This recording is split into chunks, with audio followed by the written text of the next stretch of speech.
too much. You talk too much. You talk too much. You talk too much. Hey, you over there, I know about your kind. You're like the independent network news on Channel 9. Everywhere that you go, no matter where you are at, I said you talk about this and you talk about that. When the cat took your tongue, I said you took it right back. Your mouth is so big, one bite could kill a Big Mac. You talk too much. You never shut up. I said you talk too much. Oh boy, you never shut up. You talk about people you don't even know. And you talk about places you never go. You talk about your girl from head to toe. I said your mouth's moving fast and your brain's moving slow. You talk too much. You never shut up. I said you talk too much. Oh boy, you never shut up. You're the instigator, the orator of the town. You're the worst when you converse, just a big mouth clown. You talk when you're awake. I heard you talk when you sleep. Has anyone ever told you that talk is cheap? You talk too much. You never shut up. I said you talk too much. Oh boy, you never shut up. You're always spreading rumors, whether bad or good. You're the Dan Walter of the neighborhood. The Barbara Walters and the Howard Cosell. You always come around with a story to tell. You talk too much. You never shut up. I said you talk too much. Oh boy, you never shut up. A big blabbermouth, that's what you are. If you were a talk show host, you'd be a star.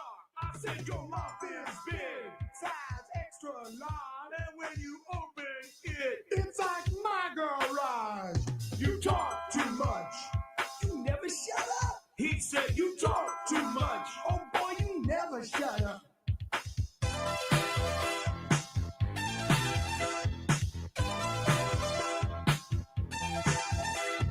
25 hours. But so that's something that I've noticed, and I always have expectations of certain people that are going to be conversation captors, and they are stealing streams one rant at a time.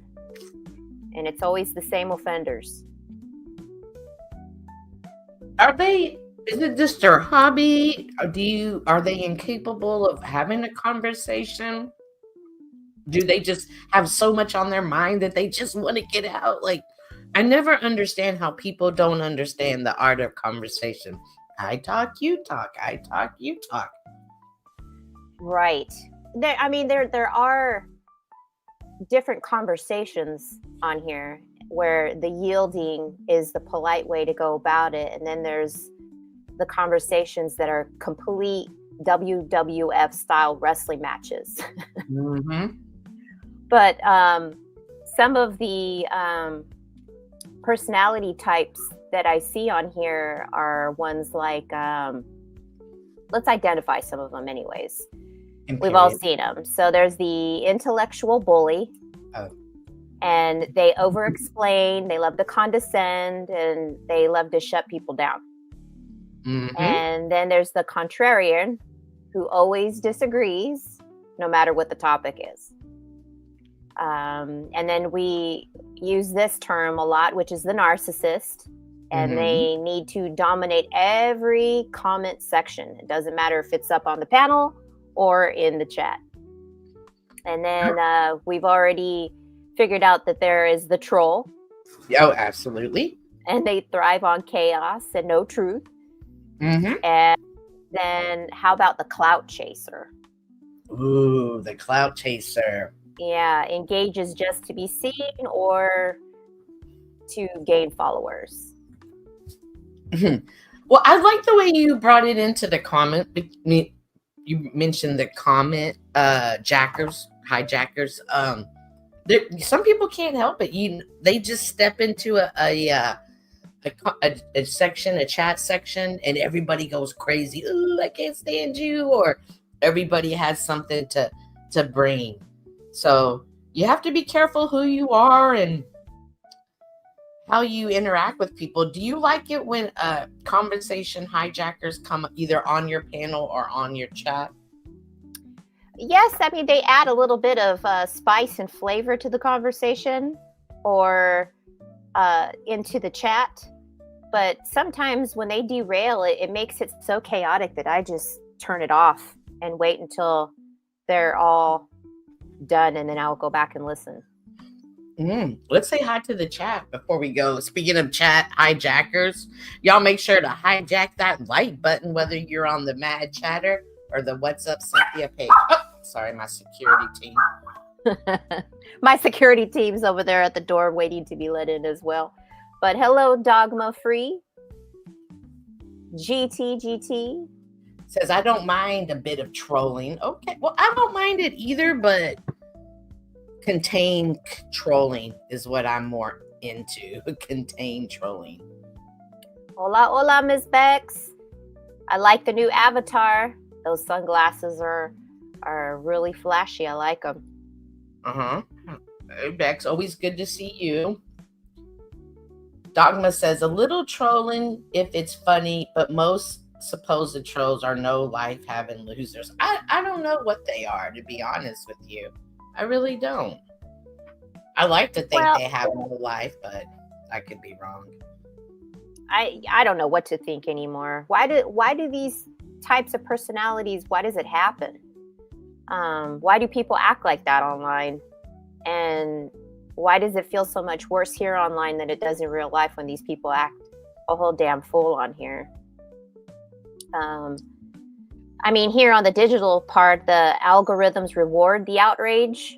More drama equals more clicks. Anonymity removes accountability. Psychology, people seek validation, dominance, or release their frustrations. I hear that a lot on here.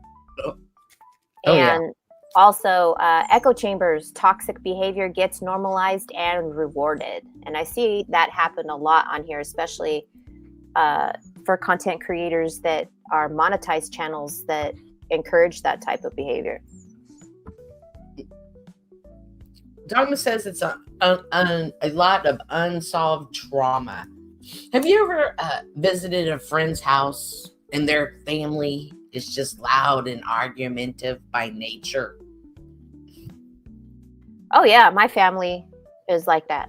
Really? So sometimes I think that this is how people feel comfortable in this environment. This is how they communicated as a child.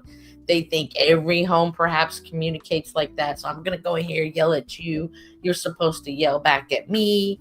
So sometimes I wonder if that's just their way of communicating, and you have to get it under control because that's what they expect from you. Right. I think that there's people who don't even recognize that they're doing it. And then there are ones that obviously are using it as a tactic of maneuver to speak over another person while they're on the panel, so that it just creates that static.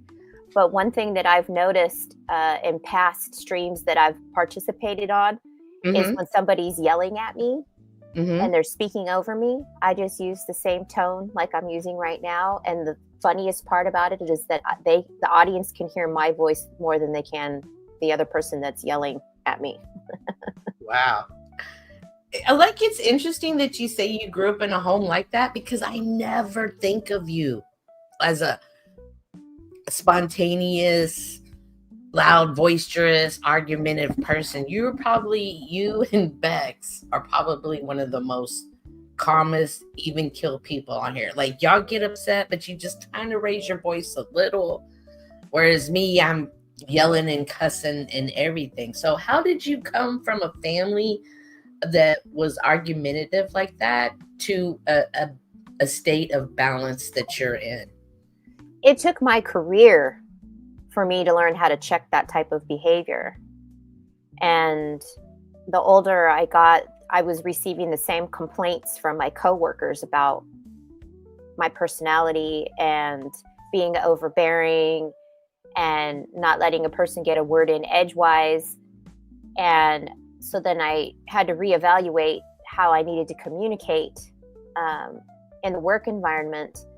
And then I started to recognize that that's how my family functioned. And even recently, when I visited some family, I noticed the mirror of that behavior happening. And I just sat there and thought, okay, all this time on the internet has helped me just sit back, disengage, and watch what's going on. And then I don't always need to put my 2 cents in to prove my point. Mm-hmm. And sometimes when there's a fight, like the fight or flight, like it totally kicks in. Like, I can't tell you how many times in real life and metaversal life I've jumped in a fight that really had nothing to do with me.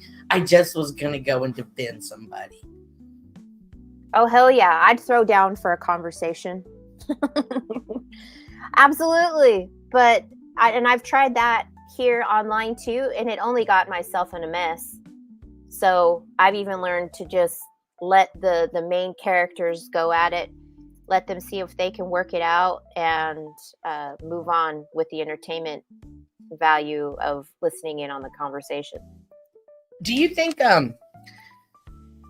are you ever too old to learn how to conversate correctly or learn new? Can you teach an old dog new tricks, or is this something that they don't see anything wrong with it? We should adapt to it, and it's just something we, as a host, a panel host, or as a YouTube panel walker, we have to learn to navigate through.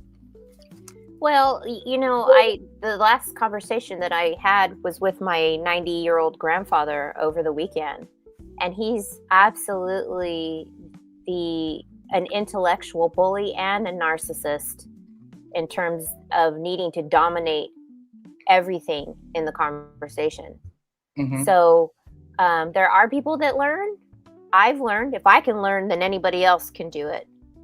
But then I guess what is the best ways of how to deal with these types of personalities? You either accept them for who they are, or here online, you disengage and you don't participate with them. That's the beauty of being able to have conversations online, is that you can just completely click the button and remove yourself from the conversation. Absolutely. I like when Hank came up that one stream and said, you can always hit that red X. If you're on StreamYard, you can always hit the red X and just leave the conversations. If it's giving you anxiety or getting you irritated. That's right. You can teach an old dog new tricks if the old dog is willing. Amen to that, GT. Mm-hmm. Amen. You are absolutely right. And some dogs out here are not willing, young or old. Yeah, chat, let us know. Who do you think are offenders of these mic crimes of hogging the mic? Who do you think? Can you guys give us some suggestions, and we could talk about those experiences, or if you have a funny example you'd like to share with us, we'd love to hear from you guys there in that chat. Absolutely. Sometimes when I interact with people like that, like Imperious, I don't know if you guys are familiar. That's a gentleman that just loves to, from the second he steps up. And I've noticed it's more so predominantly with women, that he's just railroading the conversation, just saying vile things, saying horrible things, making horrible accusations. He claims I'm an Indian, like nothing's true, but just keeps on. And I'm always in my head, I'm like, this is insecurity. This is an insecurity shield he has up. Do you think that comes from insecurity, or what other possibilities could it be? Oh, of course. I mean, we already gave the examples of what people do. They have no accountability when they're hiding behind a computer screen. And I do think that it's obvious that when he feels like he's dominating you, mm-hmm. He's actually not. He's just showing how he lacks any type of self-control over himself. So, what is this, our 8th stream? We've continuously been saying the same thing. Don't feed the trolls. Use the tools to mute, block, or restrict. Filter your keywords. Some other YouTubers have taught me the concept of the gray rock method. I hadn't even heard of that before. What is that? I've never heard of it until just now. Stay boring, unemotional, and they'll lose interest. Huh. Stay boring. What else was it? Be unemotional, and they'll lose interest. So I'd been doing that for a long time. I didn't even know that it had a name, but that's called the gray rock method. Huh. And then log off guilt-free. You know, don't worry about whatever it was that had happened. Leave it on the internet. Yeah. But, you know, we also have to make sure that as content creators that you create the space that you want. So you want to post in your community tone up front what your guidelines and your restrictions and regulations are. I don't know, like pin constructive replies to set examples, and use the moderators and auto moderation tools like OTW has the chat bot, right? Oh yeah, I never understand how they do that. I'm assuming it's got to be some kind of app of sorts that you can. I don't know how it works, but and you know, we just continually say a lot of this is about setting boundaries, not just for yourself, but for the community, non-community that you're creating online. 100% insecurity. He has to make himself feel superior because deep down he feels insecure in so many ways, in my opinion. What up, Snow? Good to see you. Yeah, and definitely, like, I myself have been into some serious, you know, back and forth online, and it did carry over into my real world, and it just made me anxiety. I was angry. I couldn't sleep that night, and I just realized, oh, this isn't healthy. This is not healthy at all, and I need to step away.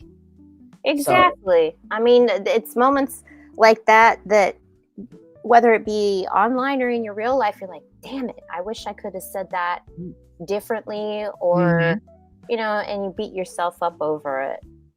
Absolutely. And I feel like I failed. I didn't do right, and I had to be like, it's okay, just don't fall into that again, and next time you know what the pitfalls could or would be. Yes, ma'am. Well, I think we can go ahead and open up the chat now. What do you think? Sure. Yeah, let's go ahead and drop the link. I'm going to drop the link in my chat. If you're watching in my chat, we are over at the Mad Chatters, and we stream Wednesday nights. On 1 week, we will stream at the Mad Chatters room, and then the next week we will stream at my room is What's Up, Cynthia. So the chat has been dropped. I mean, the StreamYard link has been dropped in both chats. Please feel free to come up and tell us about your experience, or what kind of family did you grow up in? Was it angry and boisterous? And if so, how did you maneuver through that?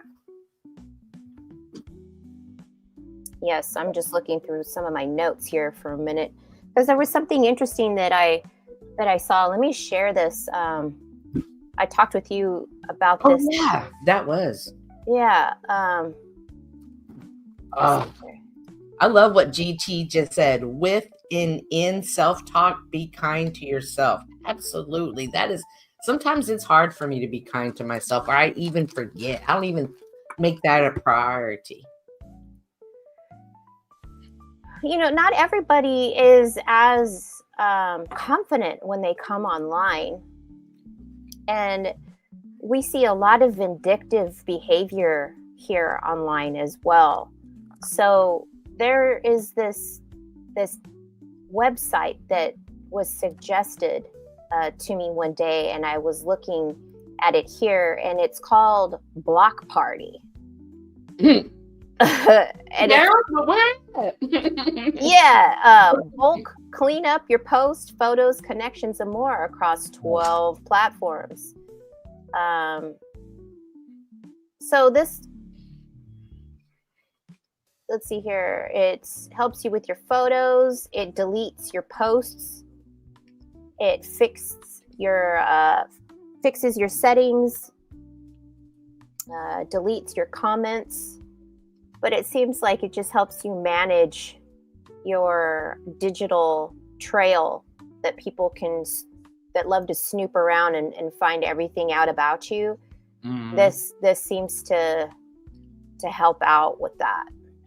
Do you ever see the actors or the actresses, and just as they're coming up, they'll be like, oh, remember 17 years ago when they made that post? And they'll pull up some posts from way back when, and all of a sudden everybody's gonna want to cancel them because of this past behavior. And when you brought that up to me, I was like, oh, this is beneficial, because the way you feel today may not be the way you feel tomorrow. And right. And we all grow, we all make mistakes. It's different times. Like in 10 years from now, what we do, what's current, what's provocative or controversial now may be nothing, or maybe extremely, you never know. So that is a good tool to have, just to make sure to protect yourself on the internet, because things can live on the internet forever. Yes, and ever. And there are people that are really good at using this online space and can figure out how to sabotage you in any way, shape, or form. Absolutely. When it's convenient for them. But how do you feel about mic hogs, Cynthia, when you're on a panel? Mic hogs? Mm-hmm. Did you ever double dutch jump rope when you were younger? Yes. Okay, I never could. Right? Like I wanted to, but I always messed it up. So whenever I start to see that, I'm getting these flashbacks of double dutch. Like, when do I go in? Should I go in? What should I do? And sometimes I can engage. Other times I don't want to look foolish arguing with them, or going back and forth, or trying to speak my mind. Other times I'm in the zone and somebody's just coming up to throw me off my throne, and I'm gonna stick to it as hard as I can.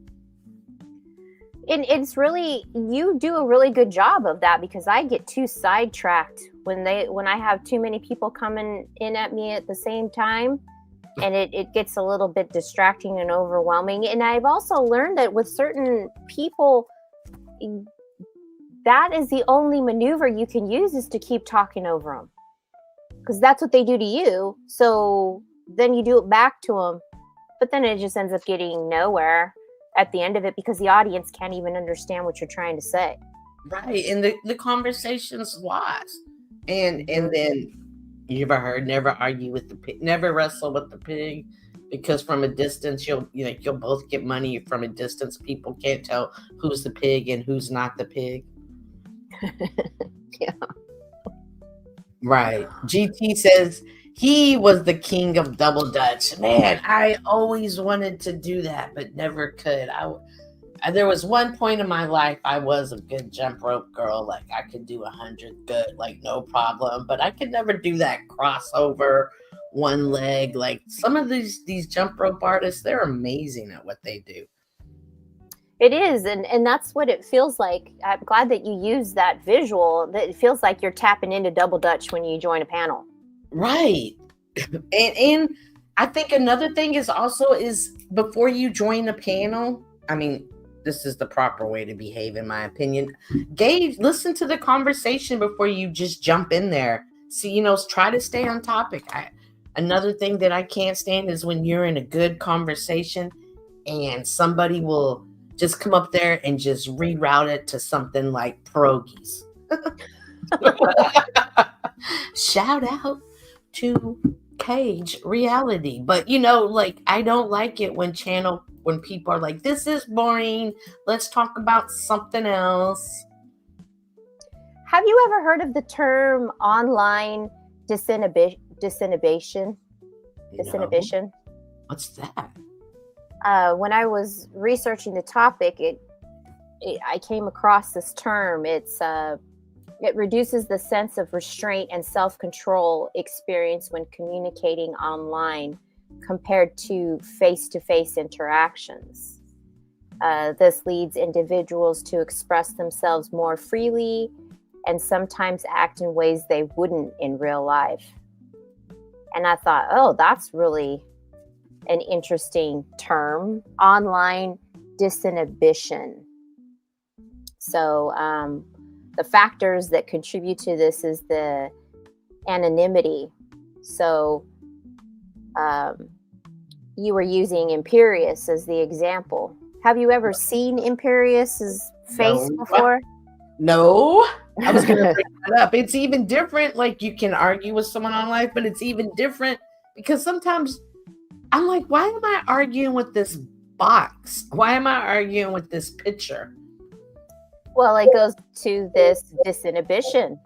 So the ability to remain anonymous online can reduce the fear of real-world consequences for words and actions, leading to more aggressive or open behavior.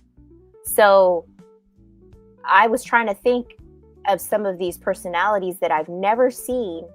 Are they more aggressive than if someone who actually shows themselves on there? I don't think so. I think it's a little bit of both.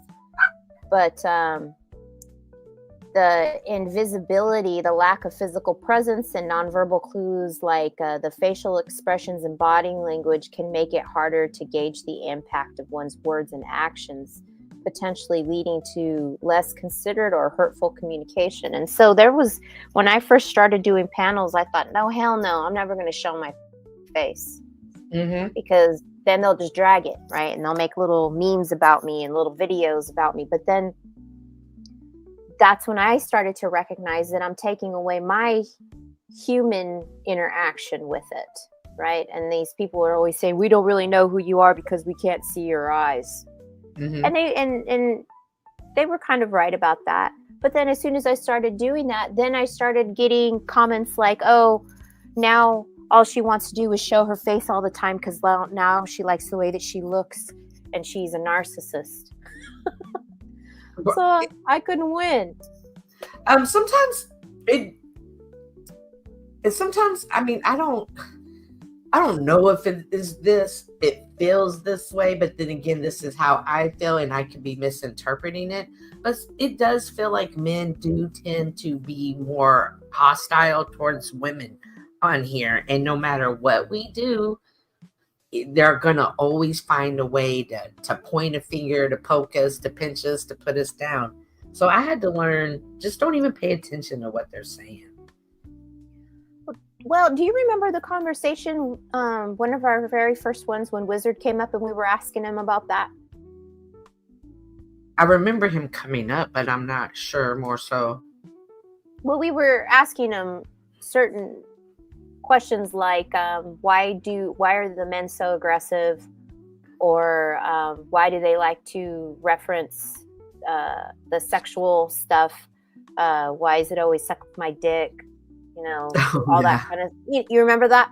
So when you just said that the men are so aggressive, I think that that's just it. We're not as aggressive, and so it's really off-putting to us when we're interacting, but for them it's natural, right, for them to be aggressive. So that's why I had to learn at some point that aggression was them just projecting their aggression, like if they were speaking to a man, but they're not.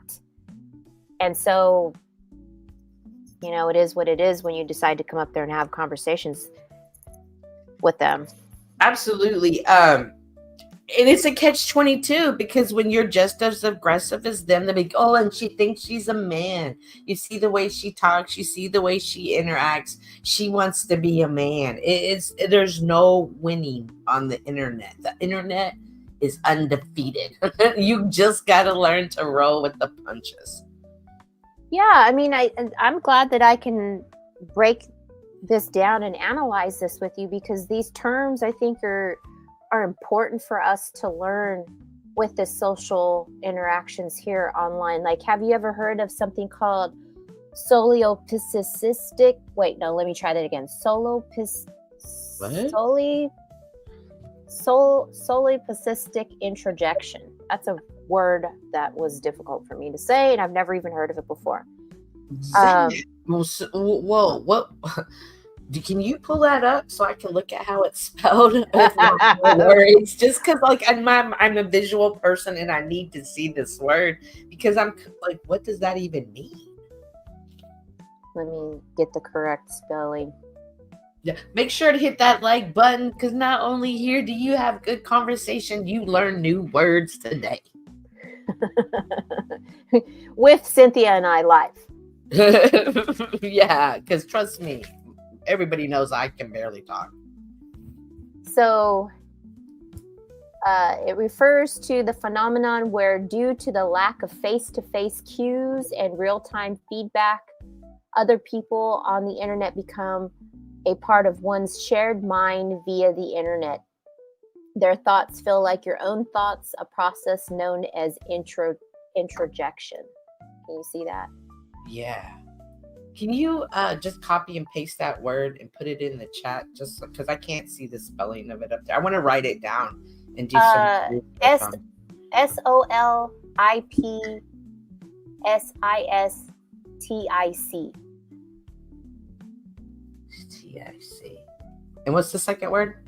Introjection. Okay. I like that, how it's like your thoughts become like their thoughts become your thoughts. Did I hear that correctly? Yes, and it's almost like what the hive mind does. Oh yeah. So the beehives. When you said that, I automatically thought of bee. Yeah. And then another term I thought was interesting was called dissociative imagination. Oh, pull that up. Hang on 1 second. I hear a dog crying, but pull that up too, and I'm listening. Okay. Let's see here.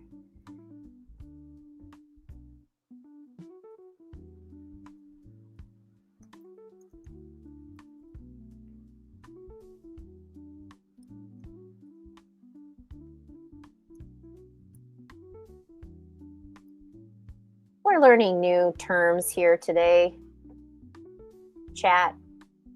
And if you have anything else you'd like to put in there for us to look into on the social dynamics and sociology of people, please feel free to give us some input. GT says, yeah, some men see women as less than. They feel like women should be bowing down to them, I think. We'll touch that. We'll get more into that. Okay, I'm back. Somebody got into the trash and got sick off of what they found. Oh, that's not good. Oh my gosh. Now, what was the definition again? I'm sorry. Dissociative imagination. It refers to a mental process where individuals perceive the online world as separate from reality, leading to a sense of detachment and potentially harsher behavior.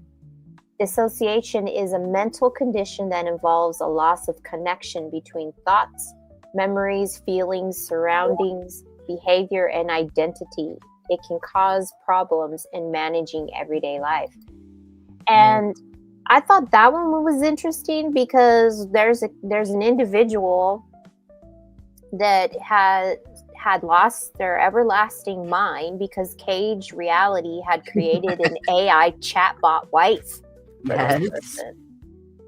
Right? And so I'm like, at what point does the online stuff where they can say they're just acting it out or they're being artistic when you know they're full of shit and they're just batshit crazy, you know?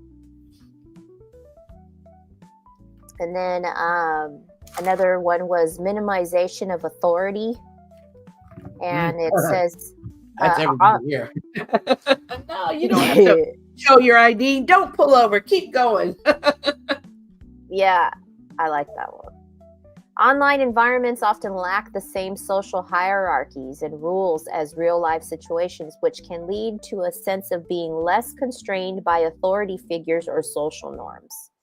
So we know some content creators that are like that, right? Absolutely. I was sharing with you this story earlier about the young lady who was a content creator that people love to hate. They love to hate this lady. And I'll admit, she is a bit peculiar, and she does provide opportunities for things to be said about her. However, with that being said, she was homeless. Her mother, and her brother, they all lived in a car. And they were asleep in the car, and somebody smashed the driver's side window, shot her brother in the face, jumped in the window, sat on his body, and proceeded to drive off with the mom and the daughter in the car. The daughter was able to get out of the car, and the mom, she was hit as well. However, she survived. She's still in ICU. This happened about 2 or 3 months ago. And this poor young lady, she's lost her brother. Her mother is still in the hospital, and she's just trying to process everything. And she comes online because, like most people, this is their community. This is where she knows to be. And when she was live and she was giving details about it, people were like, "You're a clown. You deserved it. This is what you get. Quit faking it.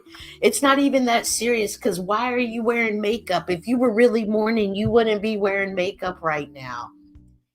And it's wild to me that when you said that disassociation, what was that first one? Soloplasty. That sounds like well, even the dissociative imagination, yeah, that too. Was just, it was wild to me. I mean, there were rotten tomatoes in the chat. There were clown emojis, and I was thinking, this poor girl. Yeah, the solipsistic introjection. Yeah, like, golly, like, it's hard enough. Like, that is some serious trauma. And regardless if you agree with the person's lifestyle, regardless of how you felt about them, how can you not recognize trauma? That to me is what it was the most disheartening about watching that chat, is they didn't even recognize that there was trauma and gave them grace or mercy or anything about that. And she kept saying, "It's you trolls," and she's not sure if it was an actual somebody sent a troll to go do it, because this car was an older car. It was a car that they had just took cans of paint and painted like a rainbow. This wasn't, oh my God, it's a Mercedes. Like, and even she's even like, they're still not sure. Was this a troll? Was this come from the internet? Which is wild to me. Yeah, there's a lot of that increased self-disclosure, especially this younger generation that was born with a cell phone in their hand. Mm-hmm. That's where they need that block party. Hell yeah, they need that block party. But self-disclosure, is that just coming up and sharing our life? Yeah, it's just another part of this this disinhibition, that it's all a part of that. And it can also lead to individuals sharing more personal information or opening up about their feelings, potentially creating stronger connections and building trust. But it sounds like this person has shared too much. Well, she blogs her everyday life, and she's like one of the people who comes on there being her authentic self. I mean, she's not the cleanest, the neatest housekeeper, and the internet hopped onto that to the point where they got her evicted from her home, which is why she's been homeless. They're like, well, you can just go get a job. But at some point it's funny to make fun of people, and it's funny to laugh, and but there's hard lines where you can see it gets hurt, and these lines are getting blurred every day. Yeah, GT says, nah, trolls don't kill people. They just say edgy shit. I mean, I grew up with my cousins. We drag each other constantly. Mhm. So I've mentioned that in a stream before, and there was someone that was like, that was saying how unhealthy that was. And culturally and with families and friendships and stuff, that it dragging one another is a term of love language. Mm-hmm. Absolutely. And I think that when you get roughed up a little, it's in preparation for situations like this. But sometimes people go too far, right? When they Absolutely. and the things that they say in that chat or on a panel. I just couldn't believe, like, she was up there crying, and now she won't even share where she's staying. She's always just sitting outside. She's like, I'm never sharing with y'all anything. And it's sad because people come to the internet for community, to not be alone, and to be isolated. It's wild. Yeah, I was also thinking about that one gal. You know who that Allie Carter character is in the Diddy trial? No. Oh, girl, you know who that is. That's that gal that says that she's who's her daddy? Is she trying to say Tupac's her dad or some shit? No. She's one of those ones that was staying with Jaguar Wright. Oh, okay, Jag. Woo, that's a whole nother ballgame right there.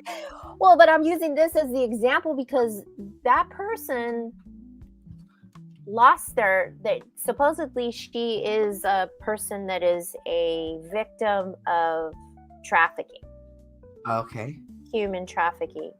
And so supposedly she knows all about this trial, and she was trying to give names and warnings about that whole system of crime. Okay. But she was talking about how now her last home, they had to leave her home because there was random people showing up to her house and going in her house and stuff, and they were following them around and everything. Like, people want to share their lives with people, but there are consequences as well. So that's why I wanted to show that block party thing, because you want to kind of clean that trail up a little bit for obsessed people. It's funny you say that, because like I said, this family's car was very, very recognizable. I mean, it's a rainbow car coming through. And when they were at the scene, somebody recognized her because she does have a very recognizable appearance. And in the midst of all the chaos, somebody came up and asked if they could take a picture with her. And she addressed that in the live. She said, I understand that, I'm on the internet and y'all feel like y'all know me, but that really felt weird to me in that horrible moment I was going through, that you just thought about the internet. Damn. So it says, don't wait for your ex to come snooping. Don't wait for a stalker. Don't wait for trolls. You see this commercial it's doing? Don't wait for scammers. Right. Don't wait for the government. Uh-oh. Damn. So I might look into that just out of curiosity and find more out about this app, because this is the world that we live in now. I mean, I've been watching off and on for the last few years about people that love to dox one another. They love it. They love it. That's insane to me. It's absolutely insane. I would never come online to dox another person and share their number with the world just because I was pissed over something that was said on a panel or in a chat. It's retarded. And it's so petty. It is so petty. It is so petty. I definitely am more cautious now about what I show, where I'm at. Just because you don't know who's watching, you never know who's watching. Right. I mean, I deleted all of my social media accounts except for this YouTube stuff 6 years ago, 7 years ago, maybe. But I got caught in that trap easily too. You know, getting Facebook, Instagram, Snapchat, all of that. I didn't really use it a lot, but I remember watching people that I had known for many, many years just absolutely go bonkers with their political views and whatever, and then getting kicked off the platform because they went too far. And I thought, wow. Have you ever been recognized from YouTube or the internet? Hell no, and I hope I never do. It's freaky. It's happened to me twice, and I remember the first time was I was thinking, nobody's like, if I go live, and I'm talking like this is right at the beginning of 2020. I was like, if I go live, but since I'm out in public and I have to wear this mask, nobody will ever recognize me, right? Like I really had this internal dialogue with me for like 2 days. And so I was just feeling so confident that I walked into a building, with my mask on. And as soon as I walked in, somebody goes, "Hey, aren't you Cynthia?" Whoa. Holy crap. No, it wasn't from the internet, but it was somebody that recognized me from my son's school. And he had been graduated for 3 years. And I was like, oh my God. I was like, all right. Maybe I'm not as slick as I thought. So, I still went live, moved into a new apartment, take my security team for a walk, walking around the corner. Somebody goes, "Hey, aren't you What's Up Cynthia from YouTube?" I was like, holy shit. Like it's a small world. And they did recognize me from YouTube. Yeah. It was scary. I don't want that. It was scary because I'm like, where I live. You know me. So you happen to live at the beginning of the the place, so you can see me come and go. I enjoy doing this. It's fun. It helps me do artistic things. I'm learning new things with the technology, but I'm not out here to be famous. And that's why some of my people that like to criticize me on here accuse me of wanting to be famous. I don't want to be famous. Not at all. I'm not looking for that, but I enjoy it. I mean, I have conversations in real life and I can see the fun of doing it here online. But I'm not out to try and make myself famous. What about you? Absolutely not trying to be famous. I do like the idea of using this as a visual diary. Things that are going on, not only in my life and the current events of the time, and being able to look back at these conversations and just seeing who, where I was back then and hopefully where I am in the future. And I mean, not on the internet life, but my personal life and personal development as a human. Yeah. One thing I've never quite been able to figure out is how to pin the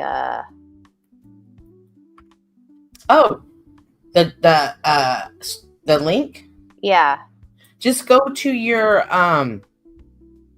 go to the message in Facebook. On YouTube. Okay. And then just hit those 3 dots, and then it should have pin. I don't know, for some reason. It doesn't have it? Well, then No. you drop the link, and maybe it only pins your messages and not... Well, it should pin other people's messages. Yeah, for some reason, it's only saying delete the comment, put user in timeout, or ban user, and delete their comment. Are you on your page? Yes. Or no, I'm in StreamYard.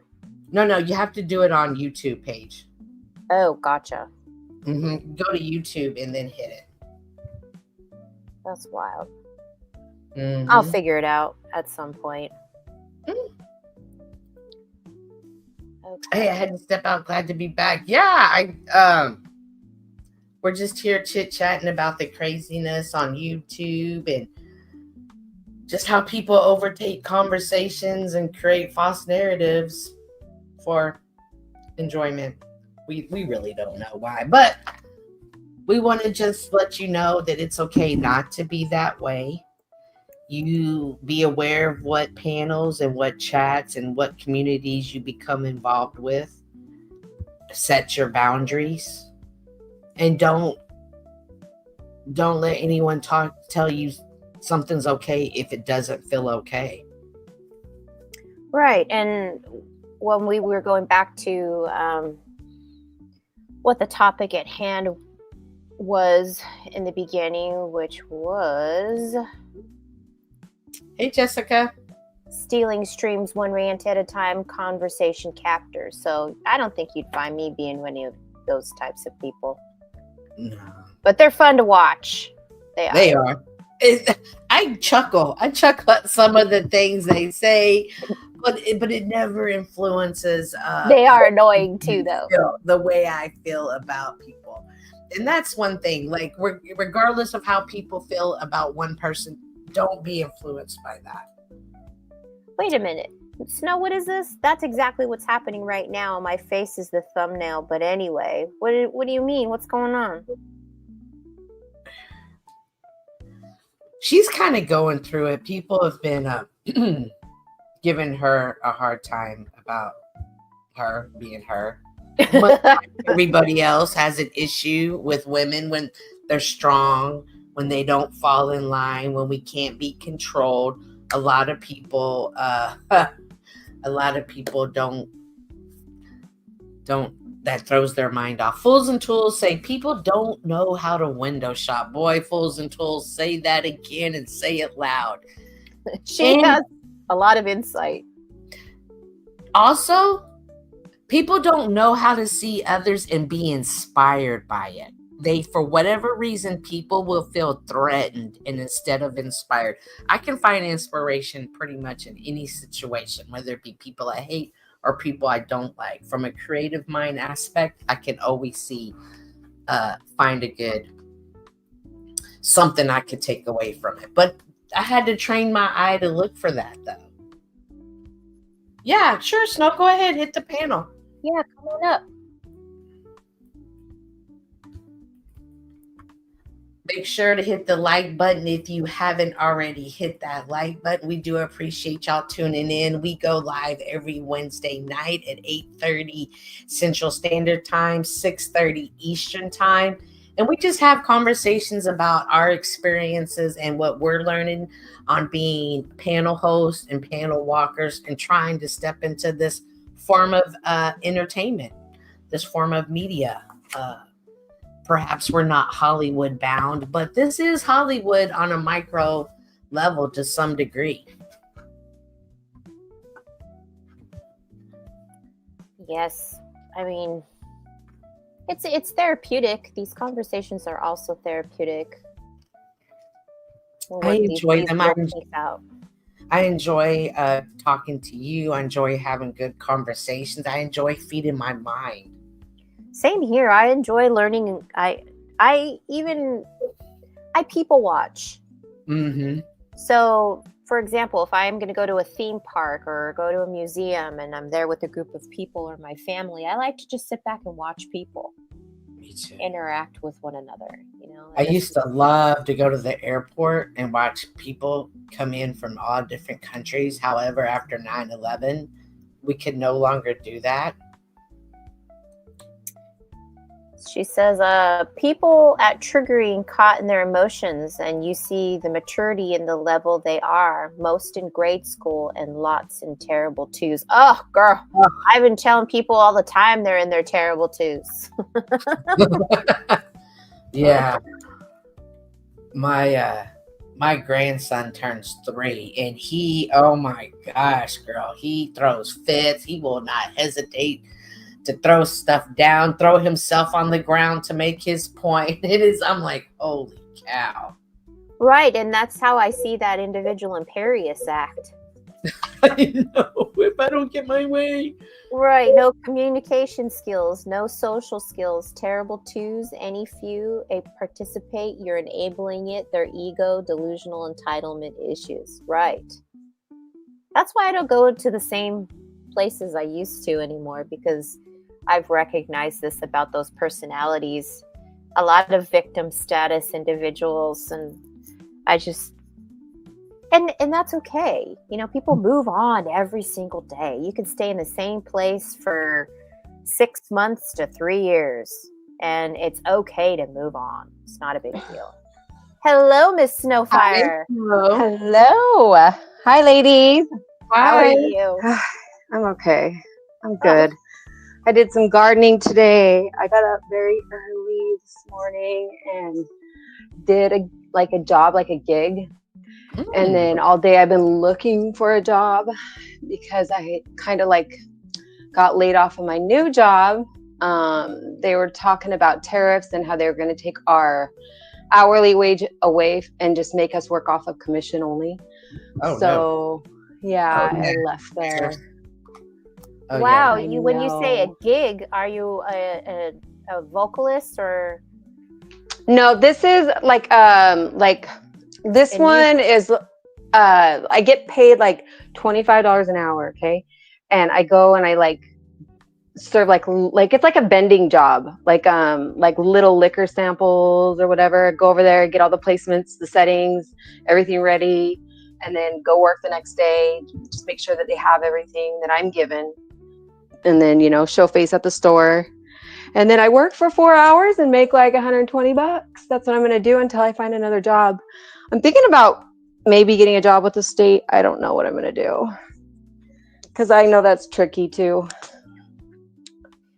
But how interesting that you brought in the tariffs as part of the issue. Oh yeah, because when you're doing like, this guy basically owns a landscaping company.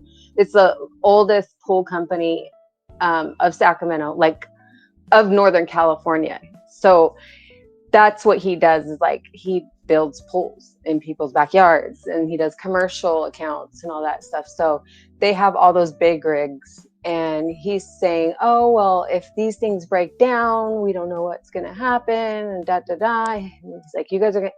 He told me that like the first week I was there. Well, all of us in the meeting. He's like, if you guys don't start bringing in sales, you guys are just going to have to work off the commission. I'm like, why are you guys even hiring me then?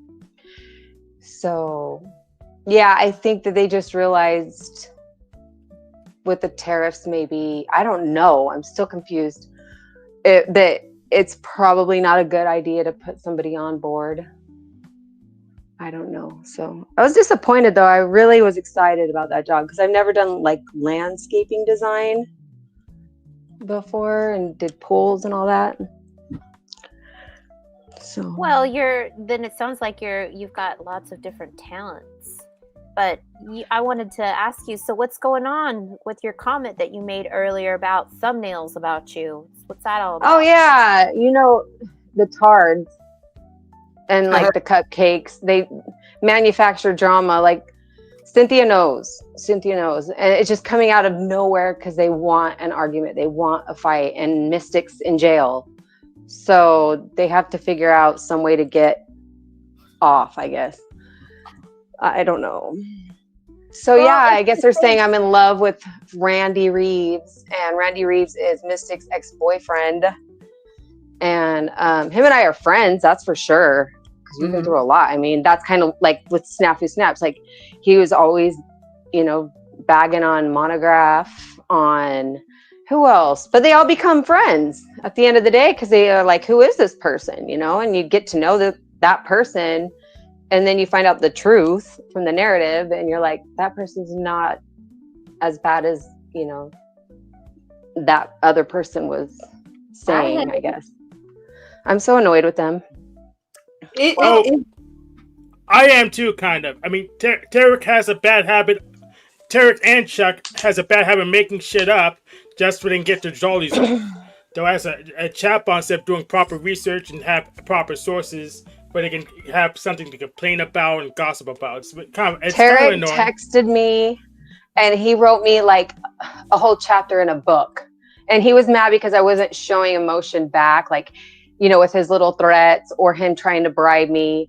And he's like, oh, you're making videos about Lindsay. I'm like, no, I'm not. I haven't done that at all. He's like, you better cut it out or I'm going to do this. I'm like, well, do it then. I don't care. Exactly. Weirdo. Hurry up. Hurry up.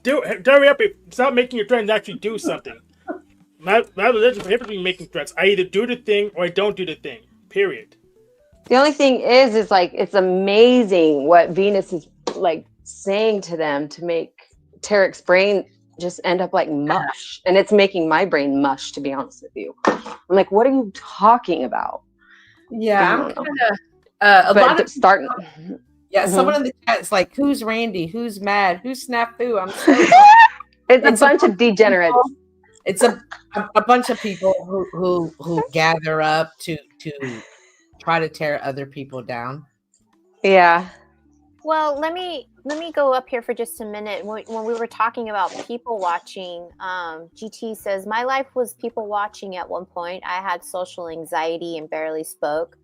My fams think I'm autistic, but yeah, when you don't speak, you tend to just observe everything that's going on around you. And that's kind of where I find myself when I sit up on a panel and when I'm watching from the chat and participating from the chat. But that group of people, you already just said it's Miss Snow. Yeah. I just am so, it cracks me up to watch the same group of people create chaos amongst all of these different panels. And it's the same people. They fight with one another. They're vengeful.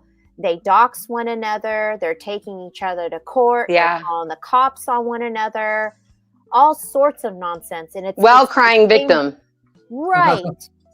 Right. It is the most bizarre thing. But at least they all found a place to grow their new gremlins, you know? Good exactly. And OTW has, went up one level. It's no longer the shit show. Like, now I gotta say, Tarek found his place because his show is like literally the shit show. It's garbage. But yeah, OTW has been improving this year, I must say. I think he's improved a bit, but he's really not getting just one step away from Pussy Paul. He's still keeping the Z-Bar, he's still keeping the rumors. He's paying Snafu. He's dumber than Paul if he's paying Snafu. So he got better than he got worse. Well, like that, whatever that new storyline that's happening amongst those people that are hanging out over there, like that's a whole level of just gross for me. Mm-hmm. You know, like I can't with that. When you're getting involved and there's kids supposedly being affected by it, like fuck that shit. Oh yeah, absolutely, I know, right? Fuck that shit. Who the hell would want to have somebody engage with somebody that's going to potentially drag your children into it? That's a big no for me. And then like it's like, who do you believe? Because like they've all been caught in lies. But let's say Snafu really did do that, and he sits there and says that he is like against abuse towards children and all that. Then that's going to look really, really bad on his part. But if Lena's lying too, like that's going to be a whole nother issue, lying about children isn't okay either, but they've all been caught up in some pretty crazy lies. So this is crazy. Speaking of gay bitch, Tim Tarek is bashing you now. Well, of course he is. Of course he is. And what's insane to me is listening to this person off and on throughout the years saying, I don't have any hate towards you, but you're right. You're this. I will follow you. I will find you. I will tell other people information. This is all the stuff that we are saying are no's for boundaries with interacting on the internet, and then falling back on it's all for entertainment and it's not a big deal. Meanwhile, it's not funny. And Tarek's like, oh, we're just and Venus. Oh, we're just doing it because it's fun. It is so funny. I'm like, you're a grown ass man talking about having fun. This is fun to you. Get a grip. Heck, Venus isn't having fun anymore. She's just going back to her music streams, and I'm going to gaming streams. So we're gonna just sector out this little fake. Well, maybe you think that, but she's over there saying a bunch of crazy stuff, riling up a bunch of people trying to come against me, making up lies. That's her thing. I don't care though. Well, she's practiced law. She needs to bring some evidence. We're not gonna. We know it's gonna be convinced. So. Yeah, And- this is these people are all very divisive through the years. This is why these people don't like me, because I've called out about the duplicitous nature of how they interact in chats and on panels and stuff, and they do tell lies, and they've said lies about me, so I can say that from experience. But like I just So creepy. it's good that they've got their own little space to do it, right? Let them all do whatever it is that Yes. they're doing to entertain themselves, and it just yeah, and we can mark I'm them not and surprised. Fascinating. and we can mark them and put a fence up. I mean, Venus really doesn't care too much. Otherwise, she would actually make a video on and present some evidence. But she's not. She doesn't really care. Is that what you think? Whatever. I don't think she It's cares not that what much I've experienced. But anyway. Well, I always hear them revert back to it. I do this for fun, Right. right? Like they can say that they're victims of what other people say about them, and then they're like, it's not a big deal, it's all in fun. Well, then if it's all in fun, why are you losing your everlasting shit? Yeah. Oh, I know. And then like like the fake accounts, like she literally creates so that way she feels relevant, and she'll like attack herself, and she busted herself on her own live stream when she clicked a button on her laptop and it showed all of her fake accounts. I'm like, oh, that's so cringe. That's so cringe. Now I know, like, you're bullying yourself and then writing on your posts like, whoever this cunt cake is, I know it's Snow, I know it's Mystic, I know it's this person, I know it's that person, I know it's Randy. No, it was you the whole time. Oh, a reverse wizard. That's hilarious. No, she does it to Cynthia too. She does it with Cynthia. I've caught her doing it. She manufactures fake drama to cause problems between those two. So that, and then, Cynthia's like, Cheryl, am I seeing this right? I'm like, I believe you are, but it's just really hard to read her. She goes, I just don't understand her sometimes. She goes, when she says hi to me, I'm just going to say hi back because I don't want no problems with her. Cynthia had said that. And I'm like, yeah, it's, probably the best way to go with that one. Because, the reason why she says hi to everybody in the very beginning of every chat is because she wants to make sure that everybody says hi back and she's still on everyone's good side. She needs to know who her enemies are. And it's not even real. It's like, get a job, get a life, do something. But like, you guys, I'm not thinking about Venus like that every day. Like, I'm really not. Right. So can I ask you this, Cheryl? How far does this go back between Venus came around, as far as like I'm concerned? I actually looked at the dates today, because this is just getting out of hand again. It was February 9th, 2023. That's when she came in the picture. And that's when I was like, whoa, with what happened with Skies Above, because she literally went to the hospital over like it was like a minor heart attack, and it broke my heart. I was like, I got to find out, this isn't good. And it was because of snafu. And then those ladies started getting attacked pretty bad by Mystic. And then like, it's funny because Venus is sitting there sticking up for this woman relentlessly went after Venus but like, she's sticking up for her. It's like some kind of Stockholm syndrome or something. Like, she's like, leave Mad Mystic alone. I'm like, you guys know that she harassed me for 2 years with like saying I was a part of the white parties, that I'm like a PDF.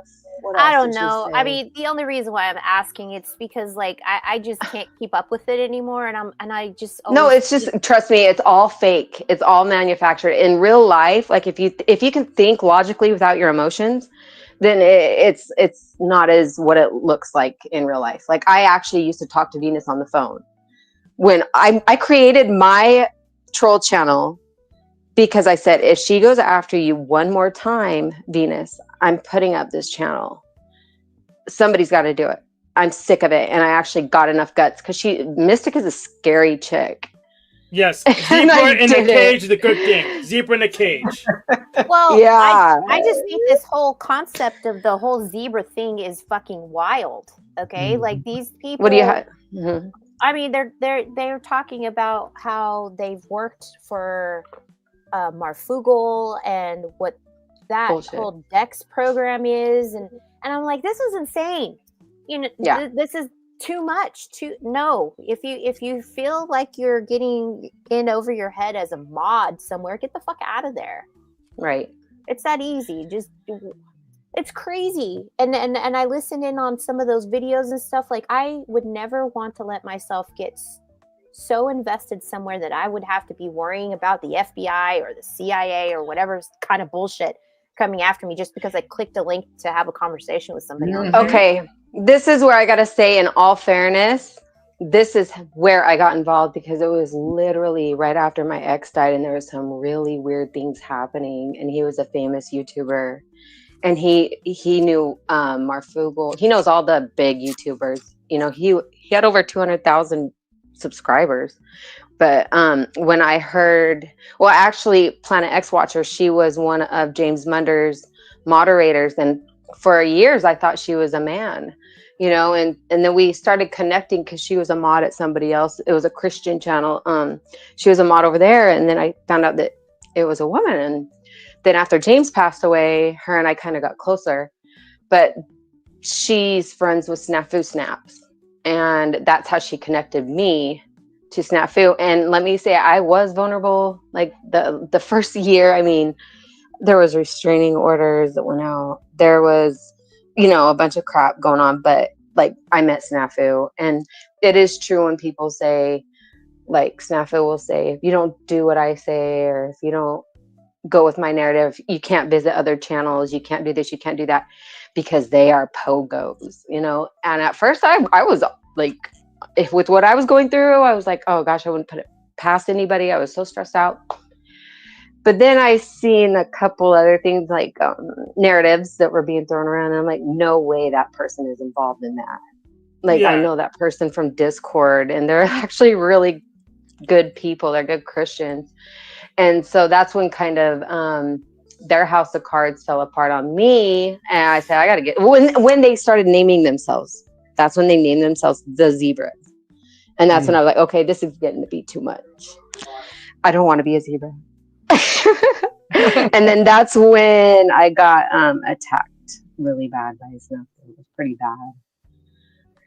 Yeah, I mean, it's just hearing all of this unfold like it has, and like it's continuing, and now it's got a facelift, right? Yeah, now there's a new location to new characters, right? All of the old stuff and giving it a facelift, and I just, again, with the duplicitous doublespeak that happens,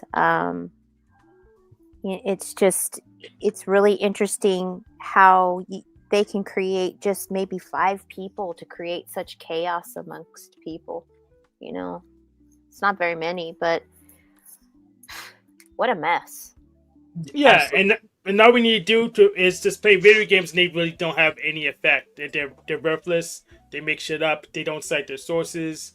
I mean, when I was on with Pussy Paul's channel for a while, and Snap, where are you going to bounds? I asked him for a white list or a black list, and he couldn't produce any because he's literally incompetent. Then Pussy Paul got jealous of me going on other people's panels, even though he knew the deal. And so I said, nope, not doing the career contracting. So now Pussy Paul barely streams anymore. He doesn't show up anywhere. He has no credibility. And neither does his daddy, Officer Snafu Snaps.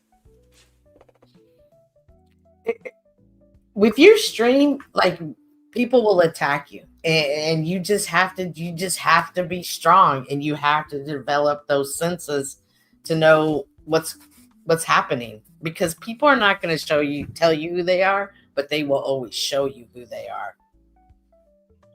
Yes. And I can say sometimes I troll, or sometimes I'll do something like out of those weirdos to get a rise out of them. Like tonight, Tarek was texting me, you know, chapters and books. And I said to him, I got to go now. Randy, he just sent me, he just bought my compressor for my air conditioning. I was like, he's so awesome. And it triggered him to go live. And I'm like, stop texting me, bro. Like, I'm not attacking anybody. I'm not doing anything. What are you talking about? Well, out of curiosity, why would you give someone like him your number, your personal Who? number? Oh, Tarek? Yeah. He's on my Google number. Oh, okay. So it's not your real name. Hell no. Okay. I wouldn't give him my actual number either. But Tarek doesn't know how to Discord. His email on his YouTube is wrong. I emailed it a couple times. It bounced. His email's not even set up correctly. So, well, it's not. Well, it's YouTube. He didn't copy and paste the right email. I mean, he just needs to get a laptop already. No. Well, Lindsay gave him my number, so That's right. That's the only thing I posted was that video, and it was like I shared it because he wouldn't shut up about it. And you can always block him, so it's not a big deal. As long as you have a smartphone, it's easy to block. And people like that make me appreciate people like you guys, like Kink or Snow or Yolanda or Bex or just other people I chat with. But I've also learned to be more cautious with what I share things with. Cynthia, I have seen you grow probably the most since and same with Bex, because you guys kind of came around the same time. But I was like, man, these guys are gonna. Did she just say that out loud on a panel? They're gonna eat her alive. I'm like, oh my god, no, she's done. I was like, dang, I wish I knew her. Like, I could talk to her. She probably wouldn't believe me anyways. She's gonna have to learn the hard way. But I examined these guys for like 3 months before I ever even said anything in chat. It is interesting to see the different types of personalities and behavior. And I'm not sure. I want to know how much locations. I feel like the locations where we come from plays a huge part. I'm convinced the East Coast, what's that? New York, Chicago. Is that East or that's East, right? Chicago's East? not. No, Chicago's not East. It's Midwest. Chicago's Midwest. What's New York and all of them? Like, I feel like something's off with that crew. Yeah, New York's East. They're around too many buildings and stuff. So it's probably too urban. That's probably the issue. They're too urban. Yeah. I just to be truthful, I don't believe anything that any of those people say. Not a single thing. There's so much lies and manipulation. That's smart. I don't believe a fucking thing that comes out of any of their mouths. That's smart. That is smart. I mean, I could be up on panel every day, sitting there just destroying their narratives, and then saying some of the things I want to say, but I'm not going to do it. Just not going to do it, even though I want to.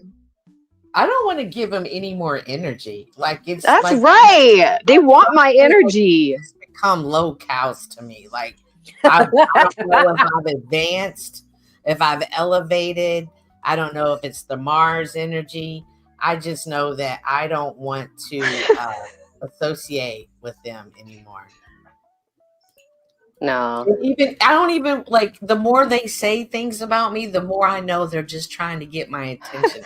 I just want to put them on ice even more and just watch them crunch out on them their own. They'll just destroy each other anyway. So it really that's will. What usually happens. It really is. How long have you been coming on the internet? Did you know, Yolanda, that Snow has been on TV and stuff? No. Where have you been? Yeah, I worked at a television station for 5 years. I started with sales and actually modeling. Then I did sales for them. And then they let me go in-house doing productions as far as events and social media for the talent agency I created, and that went really well. But then it was a matter of me and the Italian mother, the mother of the station, and I didn't want to go head to head with her, so she basically took over the talent agency, which was fine for me because then they let me have the modeling competition for, what year was that? 2020? No, wait. I think it was 2019 for the Miami calendar search. And so I was in charge of that event.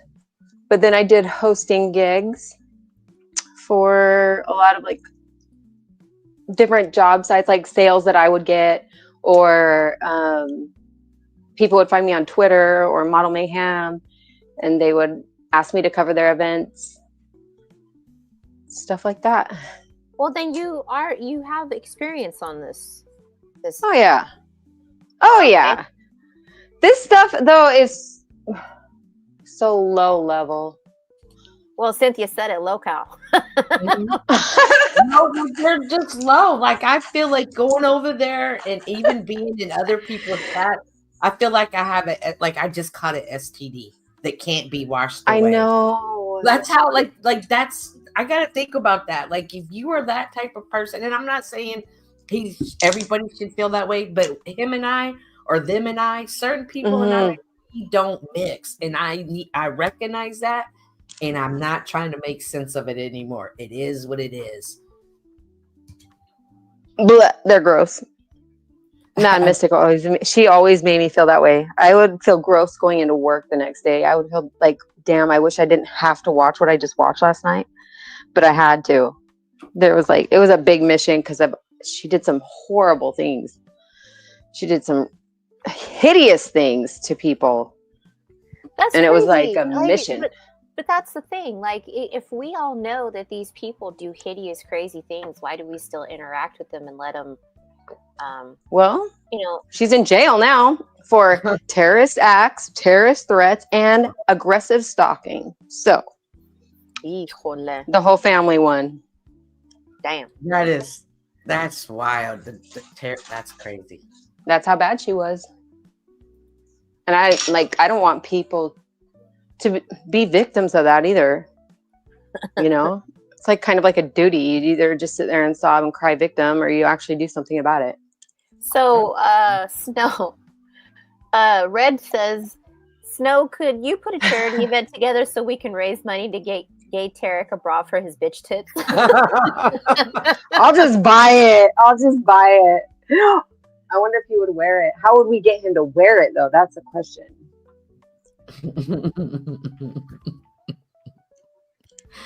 It's I mean, I'm happy they found each other. I hope that little crew stays together forever. Misery loves company. Yeah. Yeah, they are so happy with each other now. That's good. They found one another. Manosphere. Oh, Miss Bex, you're so funny. Manosphere. Ugh. Oh my goodness. When he had his boob hanging on that thumbnail of his. Bruh. Wait, what? Really, bro? I'm not it. I don't watch. So, I mean, I hear about it, and just not even interested. Just Red 40 is right about everything he says.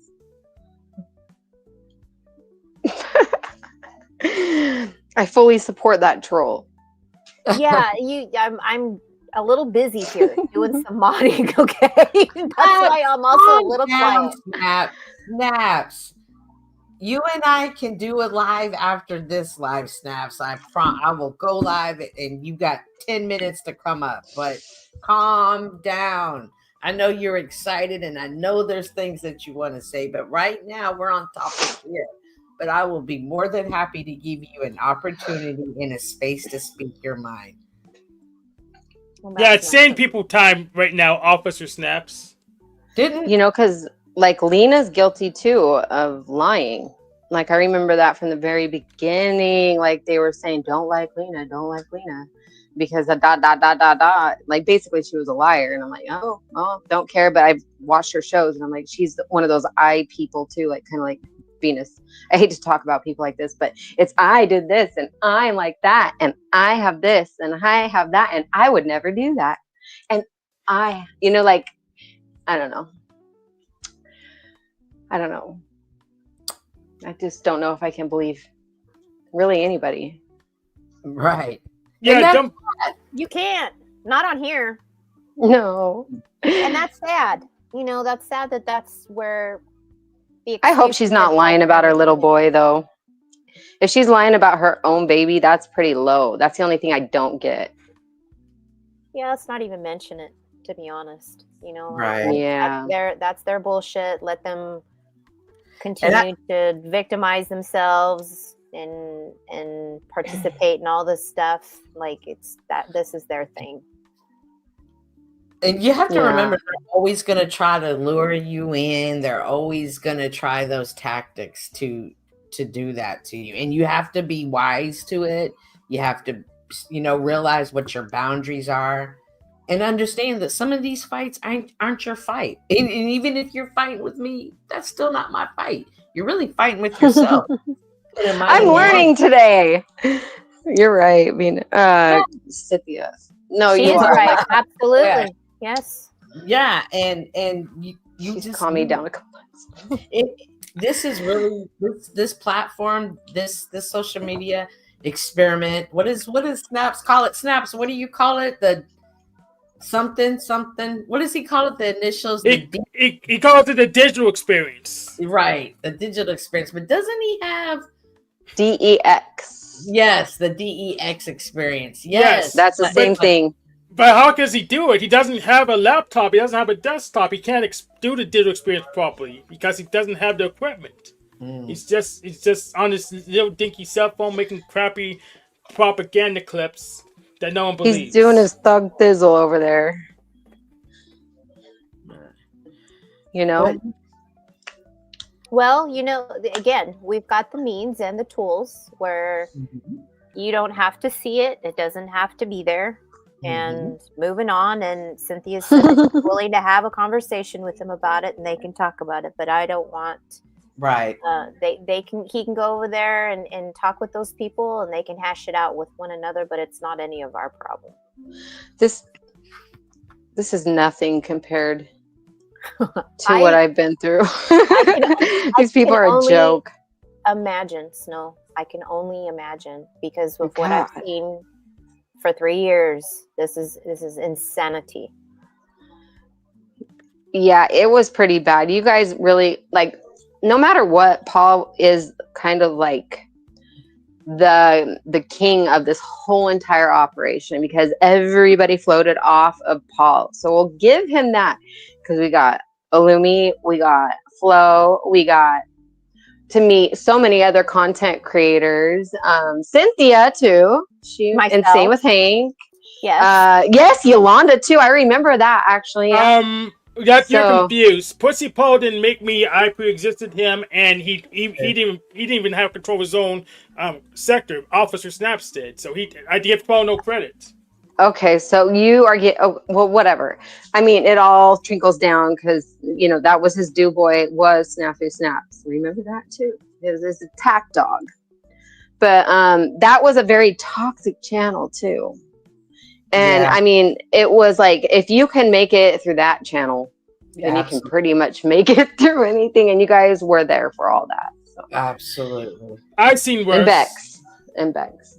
Yeah, I've seen worse. There's still worse going actively, like the stuff in the abuse sector more harsh and toxic than Paul's channel. I think Chaos Truth's channel is probably worse than Paul's channel because it comes with fake drama.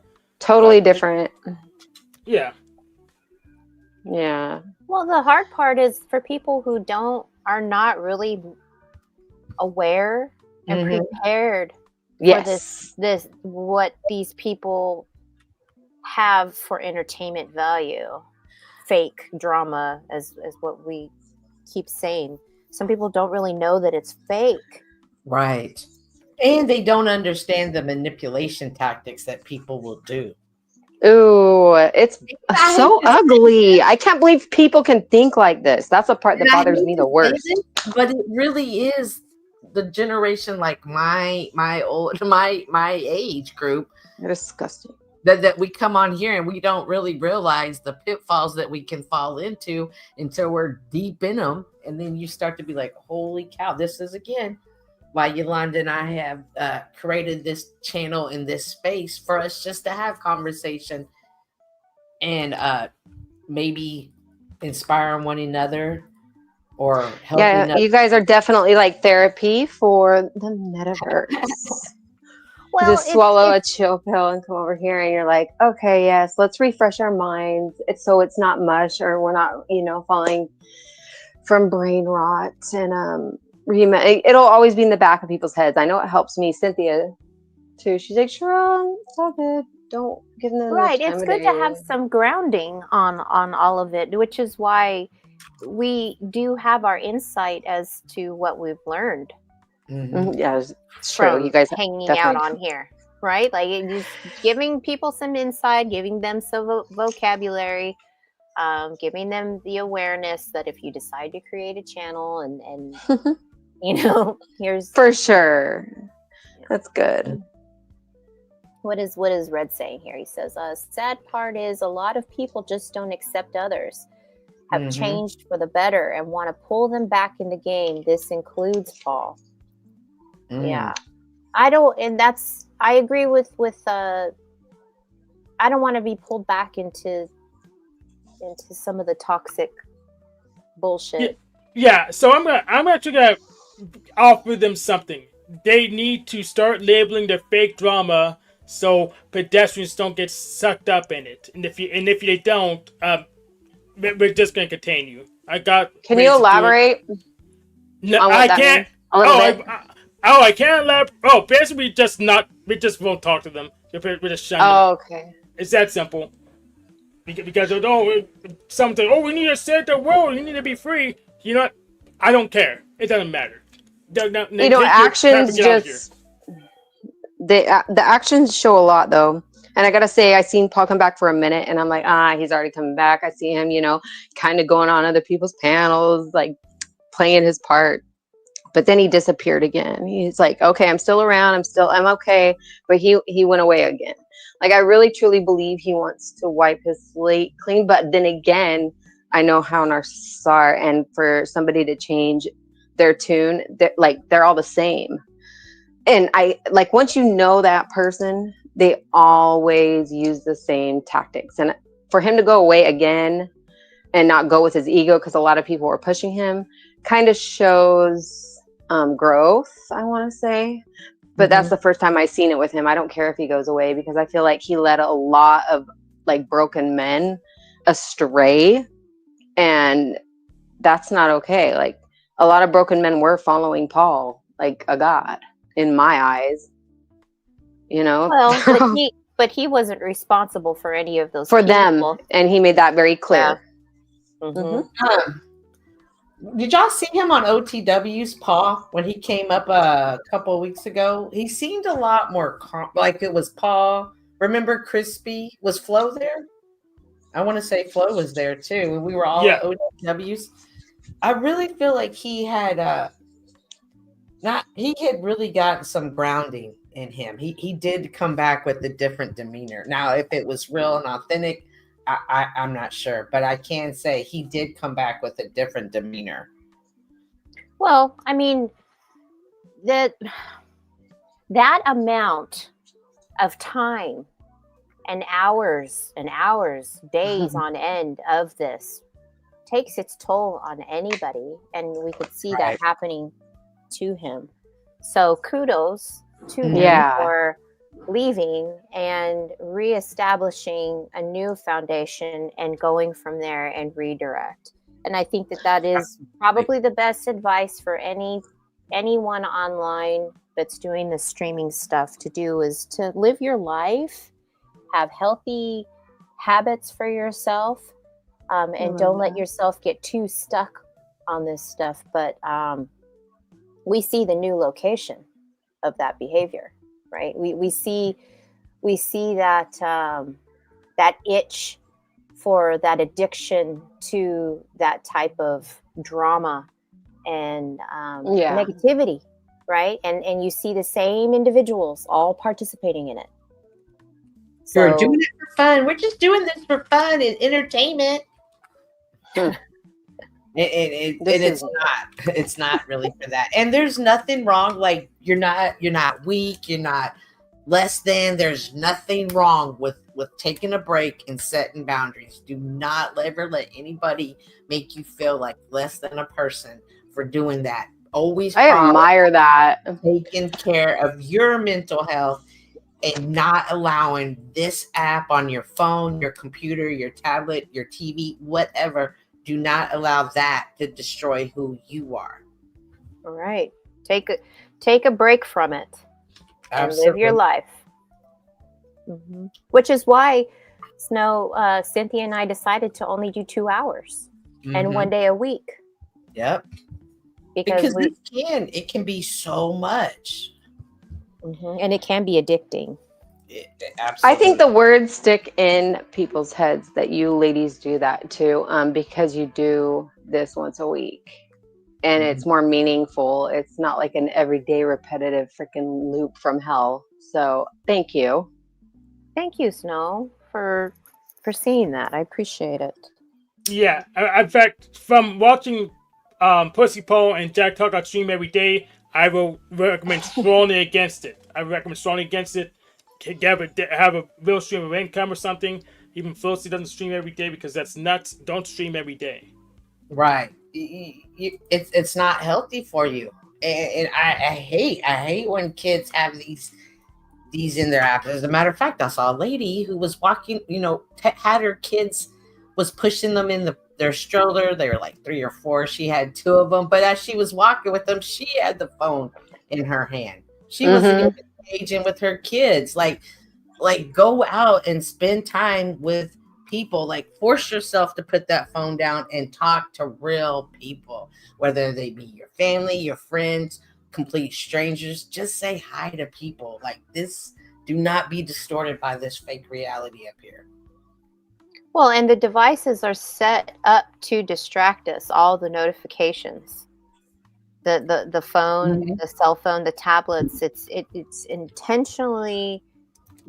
I think that the television was the number. If we're going to talk about weapons, the television was the #1 tool for any means of distracting people away from living their lives.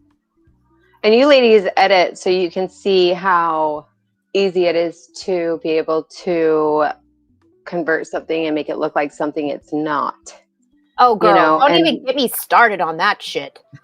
So, it's a mind game. It all has been the whole time. Right. It's like the whole 1984. People rewrite and re-edit and recreate a narrative and you're like, that's not what happened. I was there for it, but unless you recorded it, and then it starts the whole, I'm going to record it. I've got everything recorded. Talk about policing our own selves, It's crazy. I like what GT says. Yeah, YouTube can be addicting, but I feel like I learn a lot about different types of people that exist through YouTube. We all feel that way. That's why we're here. Absolutely. Who's the director that did Vertigo, you guys? Vertigo. It's an old movie. Who directed Vertigo? With the bird that has a bird movie. Directed the movie Vertigo. Alfred Hitchcock. Thank you. He is the mastermind behind manipulating footage and giving you that Illuminati feel. Like he's tricking your mind the whole time. Like you watch him in every movie, he's tricking your mind. What did he do? Was it the War of the Worlds? And they did the radio show like aliens were coming to invade the world, and did a certain amount of people actually commit suicide? They jumped off the building. That's right. Because of the radio show, and they couldn't deal with it. What is he the one? Am I thinking of the right thing? What's the name of it? Hang on. The title of the war. No, I don't think he did that radio broadcast. But okay. It's a good example of how people can be indoctrinated by what they're listening or what they're watching, and what state of mind they're in. They get so scared. The dark web, get off the web. Hang on. Orson Welles, that's it. Mm-hmm. What does Miss Fools and Tools say? That's right. Oh, they said Orson Welles directed and narrated a live radio adaptation of H.G. Wells' novel The War of the Worlds on the Mercury Theater on air. The broadcast, which aired on CBS Radio on October 30th, 1938, used a groundbreaking news format to Oh, that's stimulate. right. So isn't that that it was a new Oh, keep reading. Yeah. Sorry. I'm excited. Format to stimulate a Martian invasion of New Jersey, resulting in a widespread panic among listeners who turned in late and missed the introduction. Man. Mm-hmm. Many listeners, particularly those who tuned in late, believed the broadcast was real and panicked, leading to a national media frenzy. I think they're setting it up for the same thing to happen again. They do it every day. Yes, you're right. Yes. Good point. Oh, the broadcast became a landmark event in radio history, showcasing the power of radio drama and the potential for a news broadcast to be misinterpreted. Can we not say this all about YouTube right now? Oh, yes. Hi, Bex. 100. Bex. Hi, Bex. Buenas noches. Buenos Chicas noches. Good to see you. Loca. Y Chico Hola, loca. hola. Wow.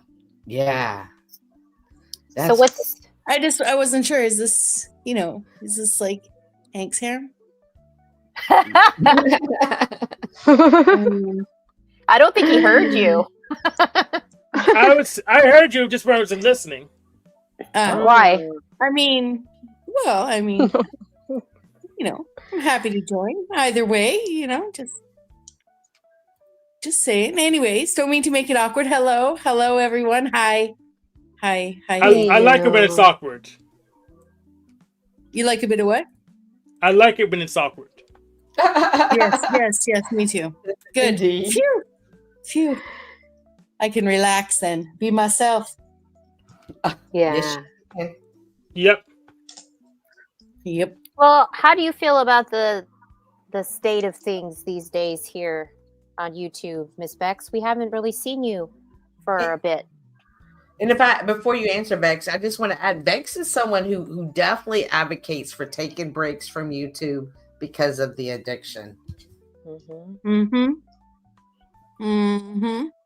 Yeah, you can achieve different levels of how you choose to engage and disengage. So, this isn't like AA meetings, or it's not. There's an aspect of all of this, many aspects of all of this that is and can be beneficial. So, it's like, yeah. But yeah, I have recently taken a lot of time off and hit a new stride. So Congratulations. Thank you. Congratulations. Thank you. I admire you so much, Bex. Well, thanks. No, I I do. I like that. It's very kind of you guys. I missed you though. It wasn't easy this time. I did. It was really hard not having you. Yeah, it was like 30 days, pretty much close to chat fast. I was out of chat for, I don't know, somewhere around there. How do you feel when you come back and you hear about things, Bex, and you're like, this happened and that happened, and you're not up on the lore? Because that's kind of the addiction, is keeping up with soap opera. Well, I think a lot of loops maintain the same, so you're not really out of many loops. And then some of the new ones happen, there are people that will contact me, right, behind the scenes to either, let me know that something concerning is going on, or, keep me abreast of things that are, or something that seems concerning is going on. Let's just put it that way. So, sometimes I am kept in the loop is all I'm saying, right? Okay, good. Yeah.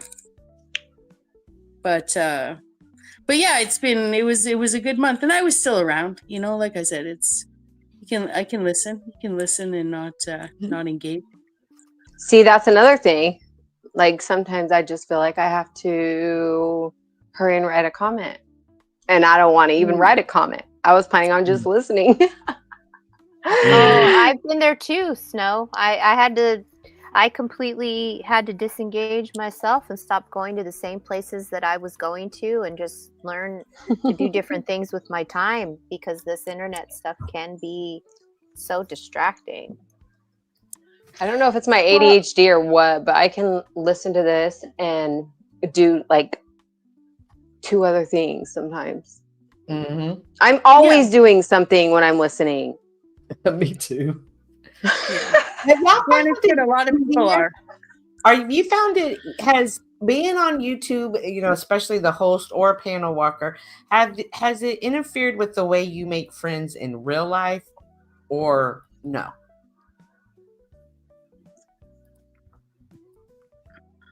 Not me. Not Yeah. you? Yes. No, like I'm a pretty, you know, I socialize awkwardly with the world, whether it's in a pixelated fashion or in real life. There was a point in time though where it was affecting my, you know, the balance really wasn't there. I was spending, although that being said, I had always spent more time alone. So I was sort of like had this imbalance of replacing alone time with socializing online.